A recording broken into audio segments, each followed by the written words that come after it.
আসসালামু আলাইকুম দর্শক, এর মধ্যে নিশ্চয়ই আপনারা শুনেছেন যে আওয়ামী লীগের রাজনীতি নিষিদ্ধ করা হয়েছে সাময়িকভাবে। বিচারিক প্রক্রিয়ার মাধ্যমেই এটি আনুষ্ঠানিকতা পাবে। বিচারে কি আসবে সেটি আমরা অনেকেই অনুমান করতে পারি। উপদেষ্টা পরিষদে জরুরি বৈঠক বসেছিল রাত 8টায়, আপনারা জানেন, এবং তারপর থেকে গণমাধ্যমের অধীর অপেক্ষা ছিল। গণমাধ্যমের দিকে দৃষ্টি রাখছিল দেশের কোটি কোটি মানুষ। যদিও ধারণা করা হচ্ছিল যে এ ধরনের একটি সিদ্ধান্ত আসতে যাচ্ছে, আবার কেউ কেউ মনে করেছিলেন যে না, আপাতত হয়তো আওয়ামী লীগের নিবন্ধনটি বাতিল করা হবে। তবে জাতীয় নাগরিক পার্টি সহ তাদের সাথে সংহতি প্রকাশ করা বেশ কয়েকটি ইসলামী দলের নেতাকর্মীরা যে অবস্থান নিয়েছিলেন, যুদ্ধংদেহী অবস্থা, তারা 1 ঘন্টা আলটিমেটাম দিয়েছিলেন। তারপরে আলটিমেটামের বিষয়টি যখন সময়সীমা যখন শেষ হলো, তখন তারা মার্চ টু যমুনা করলো, হোটেল ইন্টারকন্টিনেন্টালের সামনে এসে সেখানে তারা অবস্থান নিল। তো সেই অবস্থা থেকে আওয়ামী লীগ নিষিদ্ধ হতে যাচ্ছে আস্তে আস্তে মানুষ এই ধারণায় পৌঁছেছিল, এবং এটি আগে থেকেই বলা বলে হচ্ছিল যে এই যে বৃহস্পতিবার থেকে প্রথমে বসা হলো প্রধান উপদেষ্টা বাসভবনের সামনে অবস্থান কর্মসূচি, হঠাৎ করে এরকম যুদ্ধংদেহী মনোভাব কেন? এবং এরকম আমাদের মতো অনেকেই বলেছেন যে এটি প্লট নির্মাণ করা হচ্ছে। তারপরে সেলিনা হায়াৎ আইভিকে আটক করা, কিংবা আব্দুল হামিদ সাবেক রাষ্ট্রপতি তার বিদেশ যাত্রা কিংবা দেশ ত্যাগ, এগুলো সব একই সূত্রে গাঁথা। কিন্তু প্রশ্ন হচ্ছে যে এই যে সিদ্ধান্তটি নেওয়া হলো, সেটি কি সব রাজনৈতিক দলের সঙ্গে বসা হয়েছে? নিশ্চয়ই না। এবং বিএনপি তো তার অবস্থান আগেই জানিয়ে দিয়েছে যে এ সম্পর্কে সিদ্ধান্ত নেবে জনগণ, এবং আরো বেশ কয়েকটি দল, অধিকাংশ দল এ বিষয়ে একেবারেই নারাজ ছিল যে আওয়ামী লীগের নেতাকর্মীদের বিচার আমরা সবাই চাই। যারা অপরাধী, যারা লুটপাটকারী, যারা দুর্নীতিবাজ, হত্যাকাণ্ডের সঙ্গে জড়িত, অবশ্যই সবার বিচার, এ ধরনের সবার বিচার আমরা সবাই চাই। কিন্তু আওয়ামী লীগের মতো একটি দল, তাকে নিষিদ্ধ করা হবে কিসের ভিত্তিতে? এবং কোনো দলকে নিষিদ্ধ করেই কি তার আদর্শ নির্মূল করা যায়? তার যারা কোটি লাখো সমর্থক, এই মানুষগুলোকে একেবারে ভ্যানিশ করে ফেলা যায়? নিশ্চয়ই না। আমরা তো দেখেছি জামাতে ইসলামী বারবার এই উদাহরণগুলো দিই। আওয়ামী লীগ তো গত কয়েকদিন আগেও নিষিদ্ধ করেছিল যখন ক্ষমতায় ছিল, 5 আগস্ট অভ্যুত্থানের 2-3 দিন আগে। তখন কি কেউ এটিকে সমর্থন করেছিল? নিশ্চয়ই না। আওয়ামী লীগ সাময়িকভাবে একটা আত্মতৃপ্তির জায়গায় গিয়েছিল, তেমনি সেই আত্মতৃপ্তিটা হয়তো পেতে পারে অনেকে। এবং বাস্তবতা হচ্ছে যে এতে কিন্তু আওয়ামী লীগ এতটুকু দুশ্চিন্তায় নেই যতটুকু বোঝা যাচ্ছে। এর আগে আমি আপনাদেরকে জানিয়েছি, তাদের অফিসিয়াল ফেসবুক পেজে কোনো ধরনের কোনো এই নিয়ে হুতাশ নেই। হয়তো এখন তারা প্রতিবাদ করবে বা করা উচিত দলীয় অবস্থান থেকে সেটি তারা করবে। আরেকটি কথা মনে করিয়ে দিই, যখন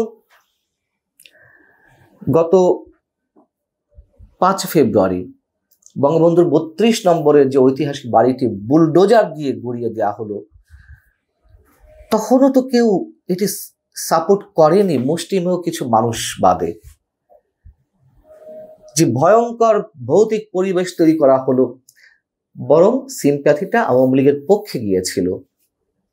যে বাড়াবাড়ি হয়ে যাচ্ছে, বিএনপি থেকে শুরু করে যে গণতন্ত্র মনা রাজনৈতিক দলগুলো আছে, তারা কি কেউ এটিকে সমর্থন করেছে?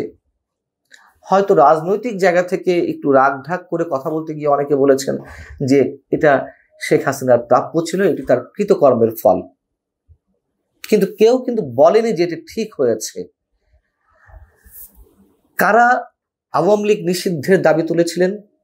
জাতীয় নাগরিক পার্টির সঙ্গে ছিলেন, জামাতে ইসলামী নেতারা ছিলেন, এবি পার্টি ছিল, ইসলামী ছাত্র শিবির, ইসলামী আন্দোলন বাংলাদেশ বা হেফাজত ইসলাম, এই তো গুটি কয়েক ইসলামী দল সহ বলতে গেলে, আর জাতীয় নাগরিক পার্টি। কোথায় সিপিবি, কোথায় বাসদ, কোথায় জাসদ, কোথায় এলডিপি কিংবা অন্যান্য রাজনৈতিক দল, নাগরিক ঐক্য, গণসংহতি আন্দোলন, তাদেরকে কোনো সমর্থন আছে? এবং সরকার তো স্পষ্টভাবে জানিয়েছিল যে এই বিষয়টি তারা গুরুত্বের সঙ্গে নিচ্ছে এবং সব রাজনৈতিক দলের সঙ্গে আলোচনা করা হবে। সেটি তো করা হয়নি আমরা যতদূর জানি। এবং পাশাপাশি এটি সেই আওয়ামী স্টাইলে করা হলো। এবং একটি কথা মনে করিয়ে না দিলেই নয়, গত 9 মাস ধরে যে নির্বাচনের জন্য বিএনপি সহ সব রাজনৈতিক দল চাপ প্রয়োগ করছে, কোনো কিছুতে কোনো কিছু হচ্ছে না। কিন্তু এই যে কিছু তরুণ যুবক, এরা বুঝি হোক না বুঝি হোক, আমাদের এখনো সন্দেহ কি, আমাদের বদ্ধমূল ধারণা যে এই ছেলেগুলোকে একটা পক্ষ ব্যবহার করছে। এরা বুঝে না বুঝে মানে কোনটা অবলম্বন করে এতটা হার্ড লাইনে যাচ্ছে, আমরা সেগুলো ভেবে চিন্তিত শঙ্কিত। আখেরে বা দিন শেষে লাভটা কার হচ্ছে? একটা সংঘাতময় পরিস্থিতি, সাংঘর্ষিক পরিস্থিতির দিকে নিয়ে যাওয়া হচ্ছে দেশকে। ছাত্রলীগকে নিষিদ্ধ করা হয়েছে, তার কার্যক্রম শেষ। আওয়ামী লীগকে নিষিদ্ধ করা হলো, সাময়িকভাবে কার্যক্রম শেষ হয়ে যাবে। এবং এর আগে আমি বলেছি, আওয়ামী লীগ তো নিষিদ্ধ অবস্থাতে আছেই, তারপরে কি তারা ঝটিকা মিছিল করছে না? তারপরেও তাদের লোকজন জেলে যাচ্ছে না আটক হওয়ার পরে? এখন কি থেমে থাকবে? যদি থেমে থাকে ভালো কথা, কিন্তু অভিজ্ঞতা তো সেটি বলে না, বরঞ্চ উল্টোটাই হওয়ার কথা। জামাতকে যে নামতে দেওয়া হয়নি 2009 থেকে 2024 পর্যন্ত, তাতে জামাত কি তার শক্তি ক্ষয় করেছে, শক্তি হারিয়েছে, নাকি আরো বেশি শক্তি সঞ্চয় করেছে? এবং একটি উদাহরণ আমি আপনাদেরকে দিয়েছিলাম যে আওয়ামী লীগকে 1970-এ তৎকালীন সামরিক শাসক ইয়াহিয়া নিষিদ্ধ করেছিল, কিন্তু এই নিষিদ্ধ অবস্থাতেই আওয়ামী লীগের নেতৃত্বেই তো দেশ স্বাধীন হয়েছিল।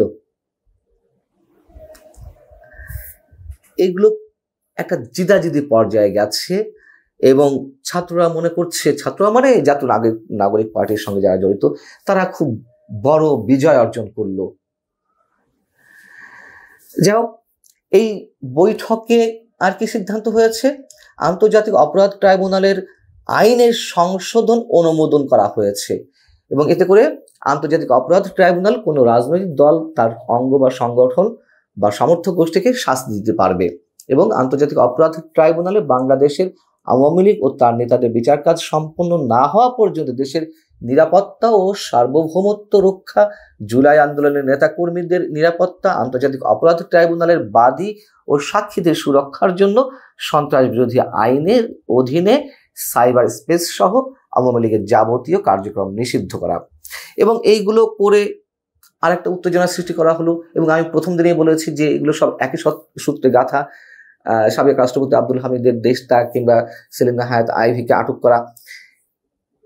আরো যেটি বলেছিলাম যে রিফাইন্ড আওয়ামী লীগ করার যে একটি চিন্তা ভাবনা ছিল, আওয়ামী লীগের মধ্যে থেকে যেগুলো জানা যাচ্ছিল এবং এই মানুষগুলোর নেতৃত্বেই করার কথা ছিল, সেটিও যাতে না হয়। আরো যে সন্দেহ যে এর মধ্য দিয়ে যে একটা তুমুল উত্তেজনা পরিবেশ সৃষ্টি হবে, তার মধ্য দিয়ে সরকারের আর যেসব কাজ করার কথা সেগুলো নির্বিঘ্নে করে ফেলতে পারবে, এরকম অনেকের ধারণা। তো লাভের লাভ আসলে কি হলো, দেখা যাক কতটুকু লাভ হয়। ভালো থাকুন সবাই, আল্লাহ হাফিজ।